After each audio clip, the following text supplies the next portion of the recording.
How does mail voting work in different countries? Have you ever wondered how mail voting operates around the world? It's a fascinating topic that showcases how different countries approach voter participation. Mail voting, also known as postal voting, allows voters to receive their ballots by mail, fill them out at home, and return them by mail before the election deadline. This method is designed to make voting easier for those who cannot or prefer not to vote in person on election day. First, let's talk about the basics. To vote by mail, individuals must be registered to vote. Each country has its own rules regarding voter registration and eligibility for mail voting. Once registered, ballots are sent to voters, registered addresses, or to addresses provided by those living abroad. Voters then mark their choices in private and return their completed ballots by mail or at designated drop-off locations. After ballots are returned, they are verified and counted according to each country's election laws. Now, let's look at how mail voting works in specific countries. In the United States, mail voting is quite popular and is often referred to as absentee or mail-in voting. Voters typically need to request a mail ballot in advance. Some states allow voters to request a mail ballot without providing a reason, while others may requiring a valid excuse. For military and overseas voters, there are special provisions to ensure they can participate, including the federal postcard application to request ballots.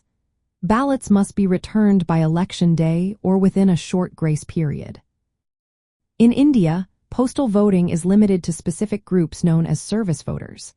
This includes armed forces personnel, government employees posted abroad, individuals over 65 years old, disabled voters, and those in preventive detention. Postal ballots are electronically transmitted and counted before votes from electronic voting machines. However, prisoners are not allowed to vote. Hungary has a unique approach. Citizens living abroad without an official address in Hungary can vote by mail, but only for party lists and not for local candidates.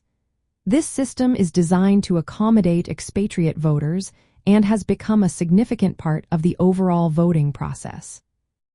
Greece is gradually introducing postal voting, starting with European Parliament elections and planning to extend it to national elections. This reflects a growing trend toward expanding mail voting options in the country. Other countries have varied practices as well. For example, France does not permit in-country postal voting but allows postal voting for citizens living abroad. Sweden offers postal voting for citizens abroad, along with proxy voting and early voting options. In Ecuador, postal voting is not allowed for citizens abroad, but online voting is available. Mail voting is often part of broader special voting arrangements, which also include early voting and proxy voting. These methods aim to increase voter participation by providing alternatives to in-person voting on election day. The practical aspects of mail voting include voter registration, ballot distribution, ballot return, counting, and tracking. Voters must be registered and often need to apply to receive a mail ballot. Election authorities send ballots to eligible voters by mail. Voters return their ballots, sometimes with signature verification or other security measures. The counting of mail ballots may occur either before or after in-person ballots, depending on local rules. Some jurisdictions even provide tracking systems for voters to confirm their ballot was received and counted.